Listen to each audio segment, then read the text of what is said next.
One of the most common phrases I have heard incessantly repeated by neophytes since reviving the International Flat Earth Research Society is, "Flat Earth is stupid." Even though it was historically the consensus cosmology among literally every ancient culture, in modern times, the concept of a flat Earth has become synonymous with stupidity.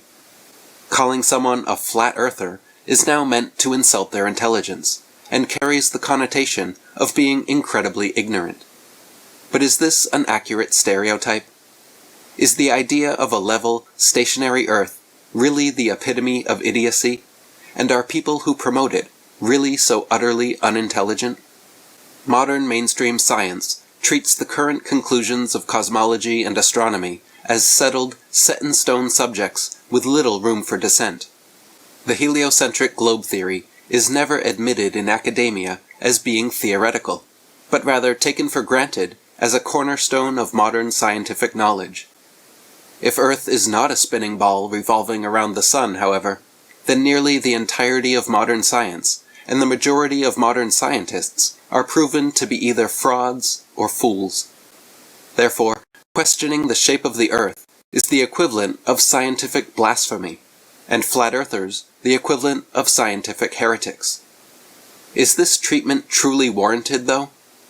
Testing ideas, challenging assumptions, and furthering knowledge through evidence and critical scrutiny is the very definition of the scientific method. Science encourages and requires dissent to clarify conclusions, and questioning established scientific norms is precisely how new discoveries are made. One of the forefathers of the heliocentric globe theory, Galileo himself, said, quote, "In the sciences, the authority of thousands of opinions is not worth as much as one tiny spark of reason in an individual man." In other words, science is not a democracy, and scientific authority is not derived from majority opinion or expert decision, but rather from reason, evidence, and experiments. Globe defenders often deny or downplay the amount of legitimate criticism presented by skeptics, but it is undeniable that there are a large number of valid objections to the heliocentric globe theory.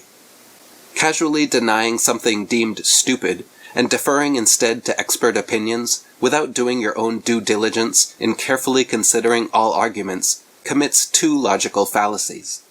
Firstly, mocking, joking, or otherwise dismissing something as dumb without presenting a logical reason why commits the fallacy of appeal to ridicule. Secondly, blindly believing in something simply because all experts agree commits the fallacy of appeal to authority.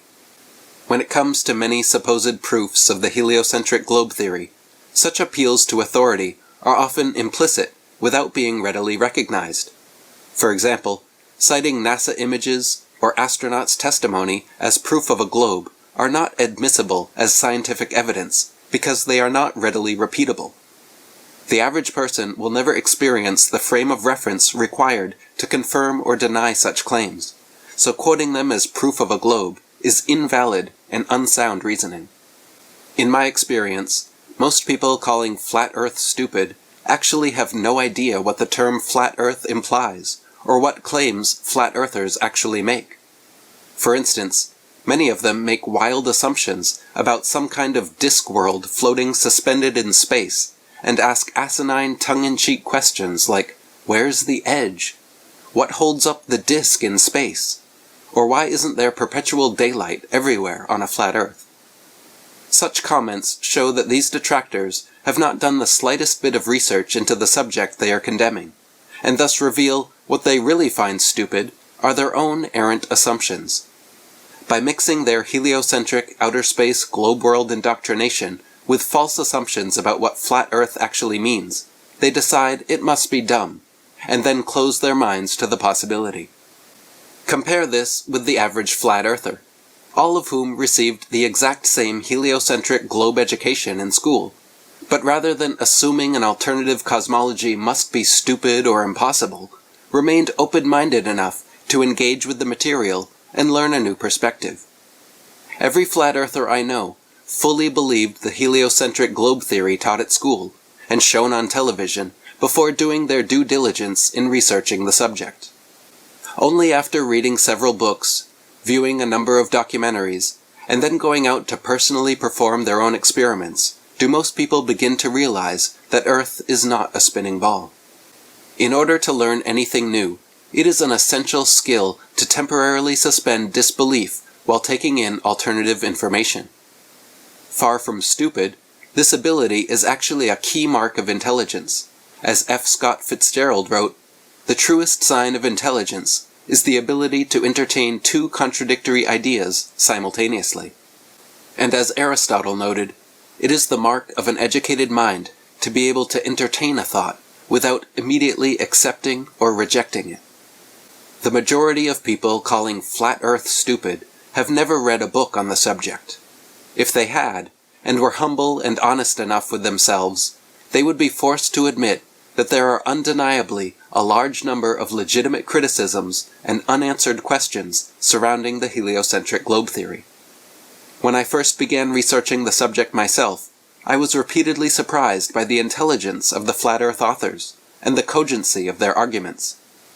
19th century authors like Samuel Rowbotham, Thomas Winship, William Carpenter, Albert Smith, Lady Blunt, David Wardlaw Scott, and many others wrote extensively and convincingly on the subject, sparking a decades-long worldwide debate about the shape of the Earth around the turn of the century.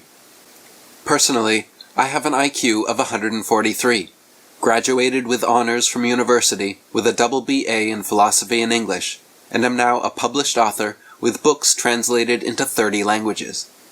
Since writing my own books on the subject and interacting with thousands of readers, I have continued to be surprised at the high average intelligence of fellow flat earthers contacting me.